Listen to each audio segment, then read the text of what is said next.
Okay, so Tiger trying to take some positives from his week at TPC Harding Park, but we would like to play a little game of something or nothing when it comes to the 15-time major champion. Okay, so Robert, we heard him there talking about his putting. Now, he did have a different Scotty Cameron putter in the bag last week, not the one that he won 14 of 15 major championships with, but very similar. So, in your mind, is that something or nothing?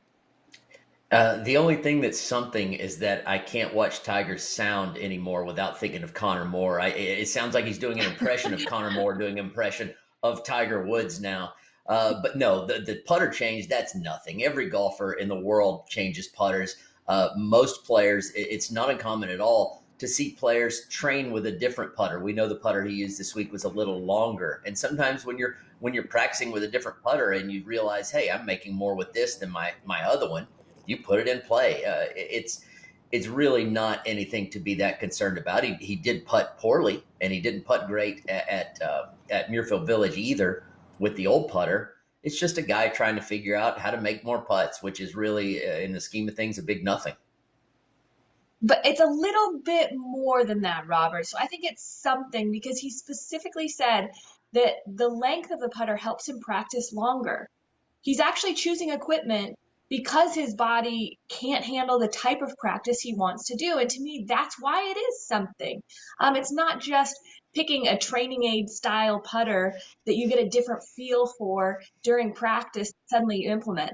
This is a strategic move that he's doing because, or at least in part because, he can practice longer. And for that reason, I think it is something. I think, that this narrative won't go away. And I understand that we kind of suspected that the body's always going to be a question mark, but it's just coming up more and more that he's adapting his game or his equipment around his body. It's just like, as you age, unfortunately, you might lose a little club head speed, and taking it to a different shaft in your driver when you know you're losing that kind of asset like speed, that's frustrating. And for him, he's not necessarily losing speed, but he's losing the ability to practice the way that he wants to, and that's got to be frustrating. Well, I think it's a little something, and I think it's a little something because of the week where he chose to make the putter change in a major championship at a golf course where he had been previously so successful. I think it had more to do with the fact that he lost some institutional knowledge of this golf course since 2014 when they started to refurbish the golf course in advance of the match play. They changed from the Seaside Poana that he had been so familiar with in 2005 when he beat John Daly, in 2009 in the President's Cup, to Bentgrass. So I think he lost some institutional knowledge there. And he also said, hey, and he also does this quite a bit, the practice green was faster than the greens on the golf course. I never could get adjusted to the green speed. That's peak Tiger. When Tiger doesn't putt well, he uses the old like NFL cornerback mentality. Have a short memory. It's not my fault, and move on. He lost strokes gained putting on Friday. Lost strokes gained putting on Saturday. At 31 putts on Saturday, and he struggled mightily with that club, but for Sunday.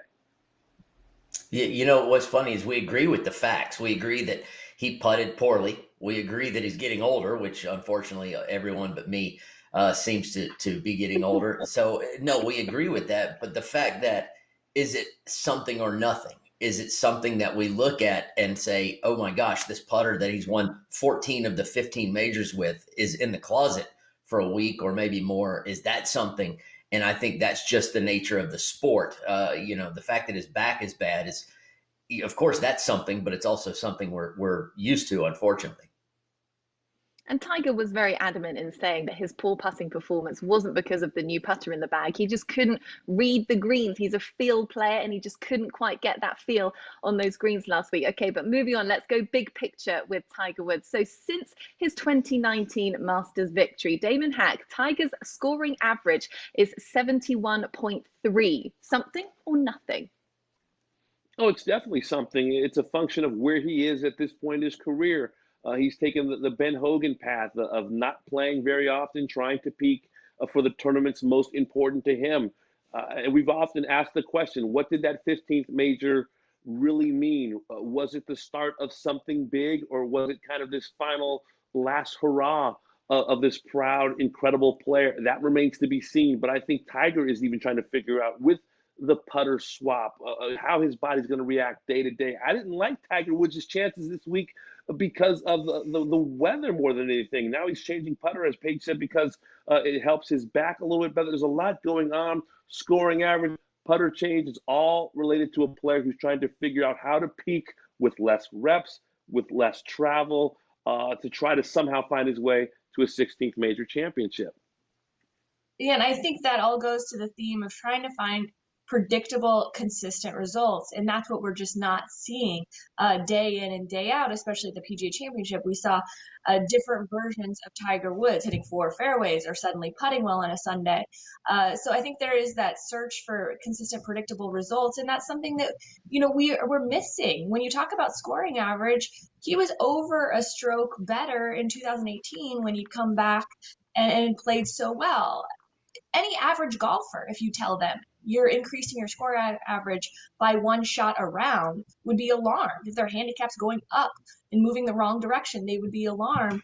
Tiger Woods, we haven't really sounded those alarm bells yet, but maybe it's time to really, evaluate kind of where he is with the scoring average. It's the sum total. It's what matters the most. No question. It is something, the scoring average going up really is just a product of the amount of play he puts in. He just doesn't play a lot of golf anymore. He doesn't play in that many tournaments. His back kind of hurts his chances of practicing and preparing for those tournaments. And he is just put in a position where maybe from now on, he has to show up rusty and hope things just click. Because if they do, look out. He could still win any given week. He's Tiger Woods, but it is something. I mean, it just shows really kind of the breakdown of his body and the amount of effort he could put in, from today forward. It's like what you kept saying last week, Robert. It's got to be lightning in a bottle, and a T37 last week at the first major of the year isn't going to get it done. So Tiger's Chaser Jack's all-time record continues